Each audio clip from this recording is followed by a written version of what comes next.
Meteorologist Jim Caldwell here with you, hanging out with you here and talking about the weather forecast.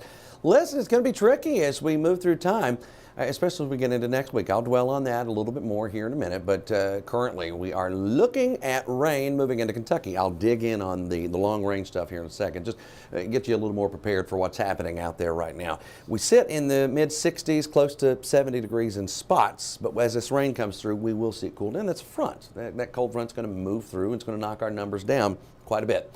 All right, let's look at some other information. The bigger picture, I highlight the front so you can actually see it. That front is out there and it is bringing some rain. On the back side of it, that's where you're going to find some of that much cooler air though. And we're tapping into it right now. I mean, just look at the difference there across Missouri. Kansas City's 44, St. Louis is 56. That's part of that front.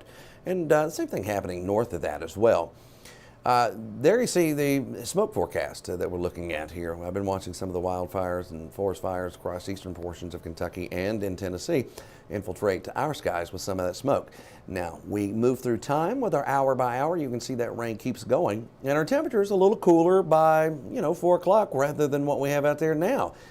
Showers linger for the first part of the day on Saturday and then it clears up. It's chilly-er during the day on Saturday because we've had so much warm air here recently.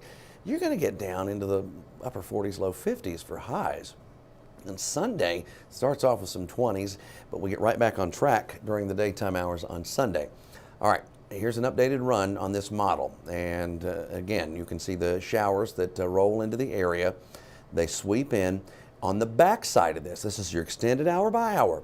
There's been a lot of indication that we could get some snow. Right now, that last run is trying to downplay that chance of some of the wintry weather. That has been at least a trend with some of the newer runs.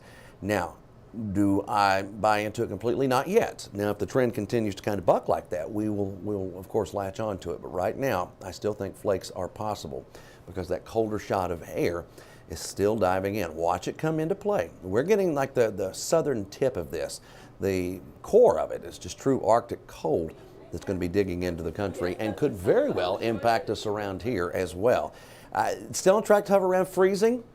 Again, if this starts to change a little bit, we'll adjust the forecast. But right now, we're trying to prepare you for what very well may come as you get into Thanksgiving, because that's Thanksgiving Day there. That's Thanksgiving evening, but still, nonetheless, a big forecast for a lot of folks that will be traveling or even staying home. I appreciate you stopping by, giving me a few minutes of your time. We will be back live on television for WKYT News at noon in about 20 minutes. Stay safe out there and have a great weekend. See ya.